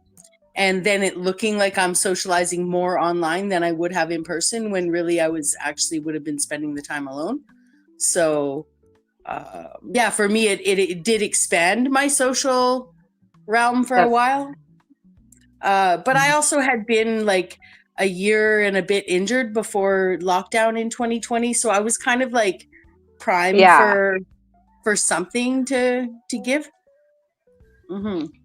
Like, I feel like that's what locked us all in here together was COVID. And I mean, I watched YouTube 2017. That's when I got heavy duty, like really listening, trying to find people like myself and understanding why I was thinking certain things that I was understanding and reading about. But after, you know, well, during COVID, the whole thing, that's when I got more involved with it. And I think a lot of people are just trying to get out of that mindset of how comfortable it is online, maybe. Yeah. I didn't Some start people are stuck. Yeah, I didn't start planning to post after the places opened up again. But this online stuff did is help me improve my wedding, since I don't have to trust so-called job coaches or placement people. Since they're dishonest. They say the same BS that some of the bad sectors of the panelists say. So now you can vet them. I can screen. Yes, that part. Me Yes. too. Me too. I come off harsh too because of the panelverse. Sometimes I'm just like I'll call, like, it's not like I'm calling you out, but you know that I'm just shunning you right the hell out. Like, done. I don't even want to mess with you. And now my negotiating good for you, Hank. Yeah, and my negotiation skills will probably be like top notch now when I start trying to get somewhere again. Because I have simulates pressure with the fake drama. So when we do real pressure with real drama with actual money at stake, I'm gonna be as cool as a cucumber because I did enough simulations. It's true, Hank. And sometimes you can like pull a panel move on someone you've known for 20 years. Right? Like I was entering the weed store the other day as a well, I won't call him a gentleman. A man was exiting the weed store, and I've known this man for like close to 30 years, right? We knew each other in another time, in another life, like across the bridge in another neighborhood, but we all called him Dr. Phil. And that's because Phil always gave unsolicited advice and always came from this like know-it-all position, but was never in a position to be giving the advice to people that he was being asked of, right? He had no qualifications. And his life has only proven that he has less and less qualifications to be giving advice or stopping with that arrogant attitude, anyone like me or anyone else to be like, hey, I love it. So I'm going in, and last time I saw him, I ran into him in a coffee shop where he was telling me how he was like an influencer on Facebook and, you know, a big man in the red pill manosphere. And I was like, oh, good for you. And I kept my mouth shut. Right. So now I'm walking into the weed store like a month and a half, 2 months later. He can't even remember that he talked to me. That's how arrogantly fucked up he is. Okay. That he had a conversation with me over lunch in a coffee shop. He wasn't drunk or anything. He's actually... I run into him outside the weed store and he says to me, oh, hey, how's it going? Haven't seen you a long time. You still in the such and such place? Rah. Like, he's like, yeah, I was over there once. I'm like, yeah, like 10 years ago, dude. I just saw you 2 months ago. Right? Like and he's like, oh, well, you know, like I I got like 12 or 20 people I'm sponsoring now, men, young men I'm sponsoring now. And I was like, is that an AA? And he says, well, yeah. We meet every day at the Tim Hortons every morning, 7:30 to 8:30. And I'm thinking, oh, you got your own fucking live YouTube channel, eh? You got your little cult of Dr. Phil going on, right? You fucking megalomaniac fucking manosphere freak.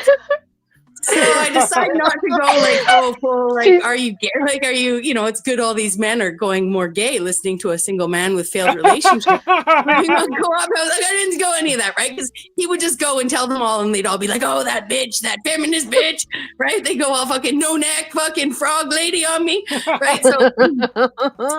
So instead I say to him, oh yeah, 12 to 20, AA. And he's like, yeah, like I said, he's like, yeah, but they all come from fatherless homes. And so I look at him and I'm like, oh yeah. You know what, Phil? And he's like, what? I said, I don't give a fuck. Right? Oh. That's what I said. I don't give a fuck. Right? Were you smoking a cigarette when you said that? Yeah, oh my God, he didn't know what to do. He didn't know what to do. I was just like, you know what? I don't give a fuck. I love it. Right? Right. So. Oh, wow. Well, I have to know, were you smoking a cigarette when you told him you don't give a fuck? No, the weed store's too close to my house. I could just picture it. Okay. I want her to get the cigarette with that long black thing, like Cruella DeVille smokes. Yeah. You know what I'm talking about? Yeah, oh, it's a pipe. I'll tell you guys this one thing. Like, talk about in Panelverse goes real life, boots to ground, doesn't fucking film it for you guys. But maybe I should. Like Toothless Tina. I don't know if you heard about Toothless Tina at the Tim Hortons. Banned me like 18 months ago. I don't know if she's still there or not. But we won't go into why. But I did place myself the next day around, 8:30 or whatever at the Timmy's just to see if the group was dissipating, right? They were already gone. So I was thinking of showing up with the fucking I don't give a fuck attitude. Like, what are all you young men doing listening to like a washed up 54-year-old guy who, is single-handedly raising his son, which is, the fault of both his parents. But I'm just saying, like, what makes you think his fucking single dadhood is better? Like, anyways, I just don't understand men that seek advice on relationships from a bunch of single men, single commiserating men. It just, if there once in a while would bring in some men having relationships, right. Dating and having success, it might be helpful for them all. I looked through it. It's just not useful. It's pretty much a superficiality. So if you're not getting anything, there's really not much we could do to get you something. So just not even, don't even worry about it. That's what I'm saying. True. Yeah, it's true. Good point, Hank. Yeah. Yeah, single angry men are not great wingmen for each other. I presume. Again, each to their own. You guys, like, not you, Hank, but all the angry men out there. Like, do you booze, right?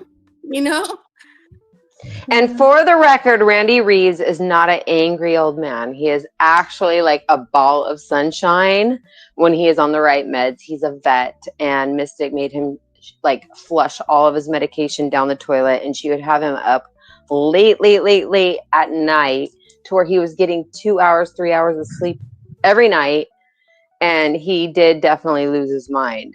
But I think that would happen with anybody that's on a bunch of freaking medication the hospital is giving him, as far as antidepressants and stuff like that. But he's stabilized, and he's just a genuine, country dude. He's not like, he's not that big of a deal. He's really not. Did we ever figure out who Jeremy was? Was Jeremy Randy Reeves? Did anyone ever? No, he doesn't do sock accounts. The voice changer. Jeremy. Voice changer. I couldn't figure out who he was, so just call him Jeremy. Some said that he might be Kem before the storm. I hate when they change their names. Isn't that JG? Is that the same person? No, Jeremy came out with a voice change. No, wait, Jeremy isn't someone who's paneled. Jeremy came out as a panel hopper who was using a voice changer and used the old form voice changer that makes everybody's voice sound the same almost. And he used a happy face avatar, and everyone was trying to figure out who he was. He knew all the lore. He knew all the lore. He was anyways, a shout out to Jeremy, the fake Jeremy. If he would come back I love for this us, shit. we need we need like Jeremy, man, like you know who has a channel now and who's been streaming daily. Jeremy, come on. Come save us from ourselves. Jeremy. Anyways, thank you for the shameless plug to somebody. Plot twist. Remembered. Yes. It was caged the whole time. Trying to lure you in. Well, Yeah. since we've given ourselves some boundaries here, you guys, you want to do your final thoughts? No, I'll skip. I'm skipping it. Then I'm leaving the stage. Bye, Hank. Okay. I'd just like to say, I'd like to make one slight public announcement about my avatar being not catfishing. Okay.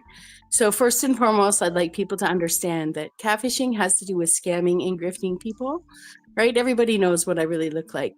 Secondly, it's about her attitude more than her image. And thirdly, why does nobody give Benton shit for using Woody Harrelson's fucking picture? So I'm just going to tell everyone that this is actually Benton in makeup, okay? I'm using a picture of Benton dressed up, all dolled up. And doesn't he look just as beautiful as a woman as he does as a man? Anyways, on that note, guys, thanks for having me. Adios, Chica, Locas. Hasta luego. Good night, Miss Beggs. Okay, Miss Snow, the floor is yours.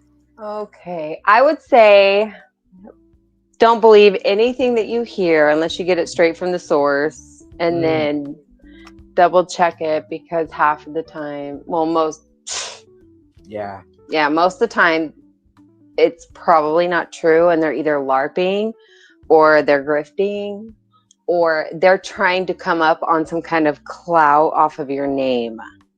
Most of it's not true. And then you got your ones that are outspoken like me. I'm just not, I will trigger somebody. That's just the way I am. And that's it, I guess. Thank you, ladies, so much. And I love the background. That is so beautiful. All right. Bye, guys. Good night, Miss Snow. Thanks for coming up. Thank you. See you again soon. Thank you for the show again. As always, we pull it off, and I just appreciate the conversation. Please, if you haven't already, hit that like button, and we look forward to seeing you again next week. Also, if there's anything that you're experiencing on the Panelverse or the internet, or things that are on your mind that you want to talk about, feel free to leave them in the comment section.